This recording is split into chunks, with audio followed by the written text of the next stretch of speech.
especially with medical intuition, we work a lot with the metaphysical aspects of disease. Mm-hmm. So from our perspective, you're shifting bodies, but you're also shifting archetypes. You're literally shifting from the mother archetype into the elder and the sage archetype. Mm-hmm. So it's a massive shift, like I said, in identity. And then you have the collective consciousness, which is all these beliefs of it's gone, it can't be reversed, it can't be healed. You should be quiet. You should, you shouldn't tell anybody that it's happening because it's embarrassing and it's shameful. And then you're looking at what's possible, and not just what's possible now, but what's always been possible, because so much of early menopause, perimenopause comes from our bodies being damaged in different spaces through life, whether it's through trauma, whether it's through childbirth, whether it's through a badly managed postpartum, and even just gut issues. If you could be in the best food on the planet, but if you're not absorbing the nutrition, you can't make hormones without minerals, without vitamins. And you can replace them, but you can't make them unless that's sorted out. And we have like a sickness care system as opposed to a health care system. So if you haven't made your health a priority, that's one of the things I'd say is really go and get the insurance documents filled out, get all your ducks in a row, because the traditional healthcare system, it won't be able to provide what you need at the level that you want as you're going through your hormonal story. Right. And especially like I said about mindset, it goes so deep into like how our grandmothers and our mothers dealt with this, whether it was dealt with or whether it was silenced, whether they were allowed to heal or whether they were just told that they were hypochondriacs and they were crazy. Mm-hmm. And so much of the exhaustion, I think so many people don't discuss that. So much of the exhaustion, particularly with like iodine deficiencies, magnesium deficiencies, like it is absolute bone breaking, heartbreaking exhaustion. Right, that can be addressed. So it's that courage to be like, no, I deserve to have this health at every stage of every season of my life, not just the beginning. And my kids need that, my husband needs that, my community needs that. And especially that there's a huge difference. I'm going to have a rant here, but there's a huge effing difference between beauty standards and health standards, right? And they get very confused because everyone's like, I want to be skinny because I want to be hot. I want a bikini body. And it's like, look, if you focus on doing this so that you can play with your children and your grandchildren, if you focus on not having arthritis, if you focus on keeping your body completely healthy, everything else will follow. Yes. Right? But you've got to have a bigger why. And the why is so important. And we talk about a lot. I have one of my personal training clients actually started with me because her grandmother was living with her. And she's like, I cannot physically get her off the toilet to help her. Yeah. And so I tell people all the time, you don't want to be in a situation where you have to rely on somebody else to get you in the shower or off the toilet or out of your bed or off the chair, like when you have to hold your grandma up to get her off the chair. If we can focus on living a high quality life, everything else is going to come into play and it's going to have that trickle down effect. You're going to feel it, you're going to see it. And maybe it's not the, Instagram size that you're supposed to be according to them, but you are going to feel good. You're going to feel good inside and outside and everything else. People are going to notice that. And that confidence is so much more than, the size of the jeans that you're wearing. And I think the other thing, like you said, so often it is, we're focusing on the sickness versus the health. And I notice looking, especially with people that I connect with in other countries, menopause is looked at differently. And I'm noticing in other areas, like the UK and Australia, they're really, implementing more menopause related, initiatives in the workplace or in healthcare or testing or whatever it is. And I feel like that eliminates so much shame from being, having to hide your symptoms or whatever it is that you're struggling with. Where I feel like in the US, it's not something. So, I've had clients that are like, I don't want to do presentations at work anymore because I'm so afraid that I'm going to get a hot flash or brain fog in the middle of it. And so now I've kind of stepped back and let, the other people take over. And now I don't feel as important in my workplace, and I'm losing my credibility. I'm losing my, my statue in the office ranking, whatever it is, because I can't tell my supervisor, I don't want to do this because I might have a hot flash. And again, it breaks my heart that we're having to play small because other people don't understand this new season. Well, it breaks my heart in so many ways. My mom went, like, she's been through her menopause for almost 10 years now, but so much of this is like, it's a bigger thing. Estrogen, both estrogen dominance and a lack in estrogen are so connected to dementia and long-term chronic, and to gut issues, right? Yes. Estrogen is the hormone that lets your gut lining repair. So many people are focused on healing their gut, not understanding that unless their estrogen is balanced, they're really going to be in trouble. So when people focus on their thyroid, not understanding that estrogen is converted into thyroid hormone. Yeah. It's like body is so deeply connected, and we are taught to see it so separate, but it's so bound. And when you're going, it's exactly what you're saying. Like there's so little need for us to go through this in as much suffering as we are. And it's exactly the conversation of, if a guy was having batches where he couldn't remember where he was, and he couldn't remember what he was doing, and he was sweating through, there's no way that someone would just expect him to shut up and deal with that. Right? That is a proper serious thing that needs to be addressed and reversed before it becomes a more serious issue. I agree. Same thing with arthritis, or it's not like a shut up and go away. These are things are very hormonally related. And it affects the quality of your life. It's not just a little thing that you're dealing with that it's like, oh, okay, I just have to deal with it for 30 seconds. No, this literally affects the quality of your life from the time you wake up to the time you go to bed. On your sex life. I'm going to break it down to two bits. First of all, there's a reason Viagra was invented, and it's exactly because when guys' things started shriveling up, right, they were like, no. Right, fix it right away. It's not going to be a thing. And it's like, boom. But they do not ignore it. They don't pretend it's not happening, and they get how important it is to the quality of their life. And no one says to them that they should just shut up and deal with it, right? Or that they just don't want sex anymore. Because sexuality is like sleep. Of course you do. If you don't feel any desire whatsoever, there's something going on, whether it's emotional, mental, spiritual, there's something going on. Yeah. Right? It's like me going, I can't sleep anymore, and someone going, oh, you're fine. It's like, no, like sex, hunger, sleep, these are drives. They are not emotions, they're drives. Yeah. So there's something there. And then we get into like what we're dealing with this idea that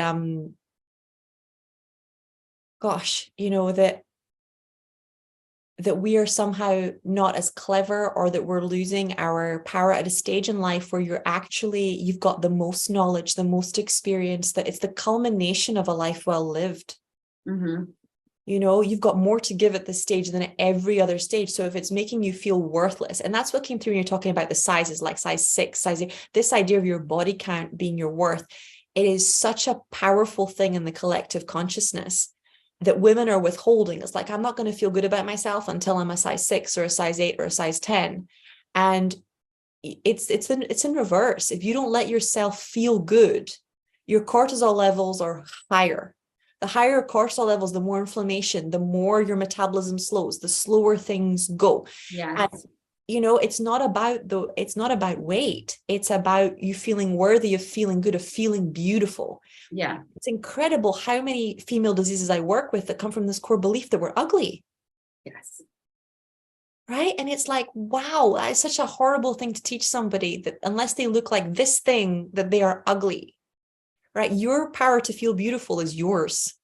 I think, I think it's getting a little bit better, but I mean, if you look at, I always point out Hollywood, in movies, the lead man could be 60, 70, 80 years old, but his wife is always like played by a 40-year-old actress. And I'm like, Where do all the actresses go? And so I think now we're finally starting to see older women playing these roles. Yeah.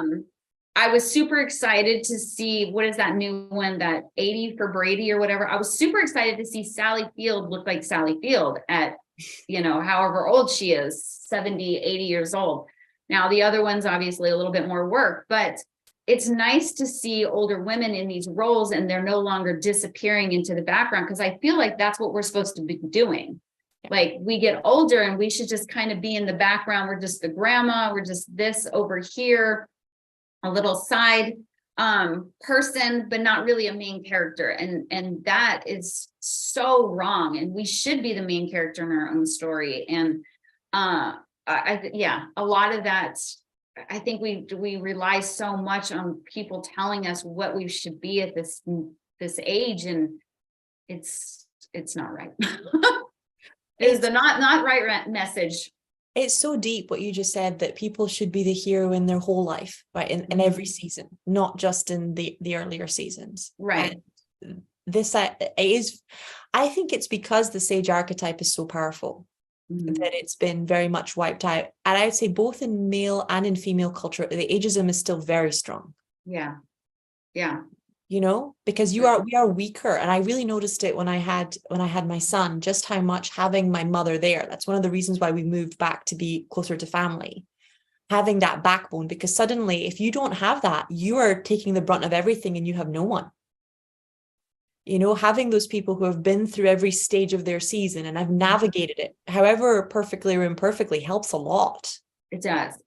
And I don't feel like we are relied on for that, that information to be able to be shared and appreciated and acknowledged and respected. It's a huge, and it's not just an issue because of patriarchy. It's like, I think what's quite sad but important to talk about, because it triggers very deep healings. 85% of women used to die in childbirth. So as we started fixing the medical system and improving the medical system, many, many more women started to live into their older years. But there's a huge, like you said, silenced, unspoken grief. And it's still in many cultures where they don't have that kind of healthcare for women early on. And it's massive sexual trauma as well. Losing a wife, losing your child is a huge loss for the person left behind. Yes. Right. And I think it became a status symbol, particularly historically, because the man, the king or the queen, would have a younger woman, but it was because the previous wife had died. It wasn't because, he wanted it. It was because there was no one there. Yeah. Right. And this lack of concern around women's health has cost humanity so much, is particularly historically, just somebody washing their hands would have saved thousands of lives. So it's a very big, it's funny because one of the things that comes up a lot when I work with men that have commitment issues is they have these lifetimes where they lost their entire family.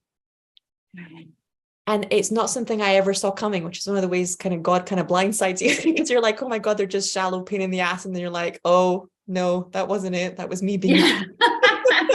Oh, there's more to it. There's more to this. They have battle wounds. They have, medical scars. They have, they held the hands of people who they couldn't save because no one understood how bodies work. They were the ones left behind. Yeah. That's a lot to deal with. It's a lot to deal with.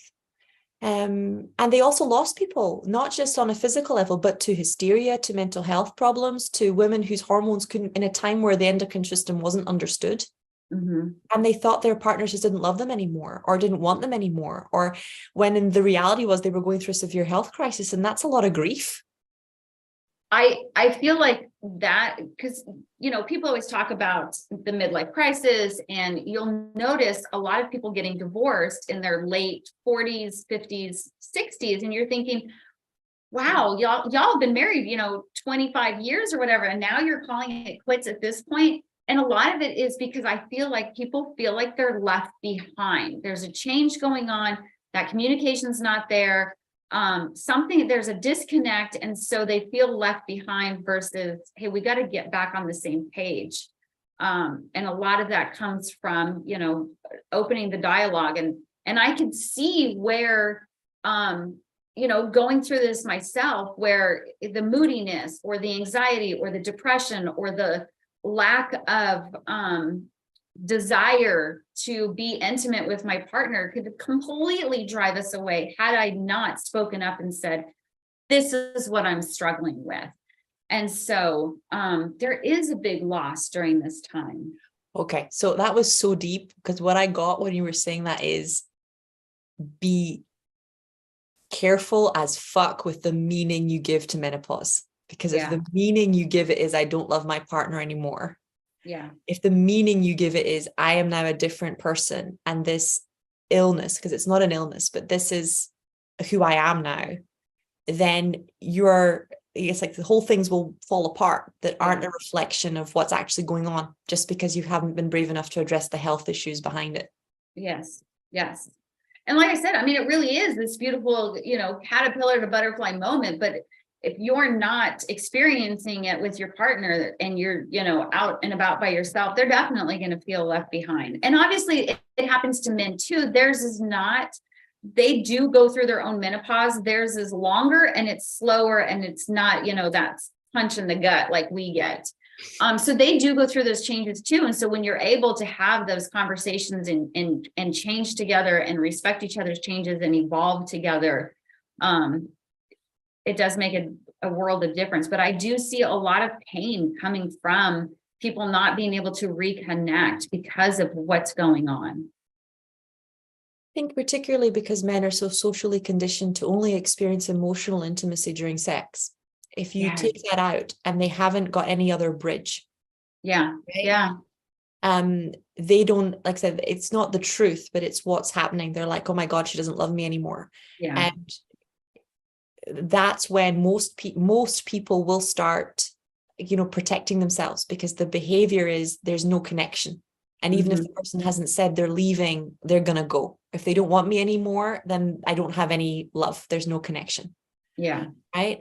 Which for us is very different, because we experience emotional connection in a number of ways. But even then, I think there are many women that if our partner said, I'm not going to sleep with you anymore, I'm not interested in you sexually anymore, we would freak out. We would think they didn't love us anymore. 100%. 100%. And so, yeah, it is a hard time to, try to navigate this. It's a hard time to try to navigate it together, let alone alone. So. Yeah, which I think is why the conversation is so important, like saying, hey, look out for this, and know that it's not just a health like a relationship issue, it's a health issue. Yeah. But I do think because you are shifting archetypes into that sage archetype, I do think that, and because the kids are gone, there are sometimes, toxic relationships or things that have gone on for too long. There are things that we let go because we were more focused on the kids and the family that suddenly can no longer be ignored. Right. That is, yes. Yes. I mean, you always are going to have that other extreme where they're like, finally, I can make these decisions for myself. I've lived this life for somebody else, and now it's time for me to make these decisions. So, yeah, I mean, it really depends on how was the relationship 20 years ago to begin with. So. Yeah, but I think it's been a really good conversation to have from both angles, because I think it's like you said, most of the conversations are we only deal with one area, whereas we've kind of umbrellaed, but in a relatively, I think in a very compassionate way, with pulling people in and getting them to ask those questions. Particularly, like a lot of my audience is in India's and Dubai's and cultures where it may be a lot harder for them to have these conversations, right? And when we start opening it up, it means that things can get addressed. It means that things can move. It means that people aren't scared anymore. And that's a huge, huge thing. So is there anything that you would like to say, to the women out there who are listening, potentially to their partners who are listening, who are facing this and may not even know they're facing this because it's come up as another way? I think the biggest thing is hopefully your person, and if you're noticing these changes, this is a perfect time to kind of ask them how they're feeling and how they're doing, and maybe the one partner is not ready to open up that conversation, but the other partner does. I think that's incredible. I can't even imagine if my husband had came to me and been like, hey, I've noticed this. I think you might be going through the change. I'd be like, what, really? That's so kind. I think a lot of it is just having that communication as much as possible, because it is embarrassing and it is hard to, say that you're no longer Superwoman and that you're struggling with, just formulating a sentence. But it's so important. And so having those conversations, knowing what questions to ask, when you go to the doctor, and demanding, I mean, not, in a forceful, No, I get it all the as time. far as I'm concerned, be forceful. Okay. Well, I'm just going to say, be forceful. People are always like, oh, it's a Karen. Okay. Not that kind of demanding, but no, be a Karen, be a fucking dragon, be whatever you have to go be in to get there your health. and be prepared and say, I need these answers. And if they're not willing to work with you, be okay with getting a second, third, fourth opinion. I think so often we just assume that a doctor is an expert in all things, which is absolutely impossible. Why do we think that? And so hopefully, if you're able to ask your doctor, is this something that you are familiar with? Do you have a recommendation for somebody that might know a little bit more about this season? Again, even having a conversation with your doctor. But if they say they're familiar with it and they're still blowing you off, then yeah, be willing to go somewhere else and say, this isn't working for me. I need to find some answers. You need to go somewhere else. And on average, it takes 6 doctors before a woman will get proper treatment for either a chronic illness or for menopause. So don't think you're 6. Statistically 6. So don't be afraid, and they will call you names. Okay. And this is not just for like older people, it's for younger people. They were like, when my son was born, they called me the mother. They will call you names. They might call you Karen. They might call you whatever. Look, whatever they call you, get your health sorted out. They're not going to have to live with the dementia. They're not going to have to live with no sex life and a dried up pussy. They're not going to have their marriage falling apart. Fight for your health. Yeah. You do have to be an advocate. You do have to demand that this is that I refuse to live like this. And if you've been a people pleaser your whole life, you're not going to do it perfectly. You are going to bite some people's heads off, but you're going to have to figure out that balance. And that it is what it is. I'm completely for kindness, but if your kindness means that you're not going to get treatment for like a really serious, that is not okay. People shouldn't take advantage of that. And we're willing to do it for our parents. We're willing to do it for our best friends. We're willing to do it for our children. But then for us, we're like, okay. And so maybe you have to take that person with you. Maybe you have to take your best friend and be like, hey, if they try to blow me off, I need you to step in and be that person that maybe I'm not ready to be. And so it's okay to, use your community, lean on your girlfriends. And so way better than, like I said, not being able to write a thing for work. It's like, it's so sad, but so many people go, and it's not just menopause. So many women go home and they will never have an orgasm again. They will never, because they got shut down by somebody who doesn't know how to deal with it, and they just didn't want you to find out. I tell people, I'm like, if you went up to the butcher and said, I want 2 steaks, and they hand you, salmon, are you just gonna be like, oh, okay, I'm gonna go ahead and eat this? I don't even like fish. No, you would be like, sir, that's not what I ordered. I ordered 2 steaks. And so we have to do the same thing. This is not what I asked for. I didn't ask for antidepressants. I asked for, results, and not just Band-Aids. And I need information, and I need testing, and I need to know where I am with all of this. And so, yeah, I'm with you. I have a feeling I could talk to Karen for I know, I love this. I could talk forever. I feel like little bits of Karen, I'm like, boom, and it just wants to go places. So I'm definitely going to be having her back on here again. I would love to come back. The link to her website, all her information is going to be underneath, including any resources and things that she has for you. Thank you so much, Karen. It's been an absolute pleasure talking with you. Thank you for having me. And I can't wait. So if you need help with the menopause, if you need help with the working out, if you are sitting there going, hey, she said some things, but I don't want to be in menopause and I don't want to be in perimenopause, I'm too young, anything like that, just please pick up the phone and let the lady help you. Okay. Yes, I would love that. All right. Thank you. Have a great one.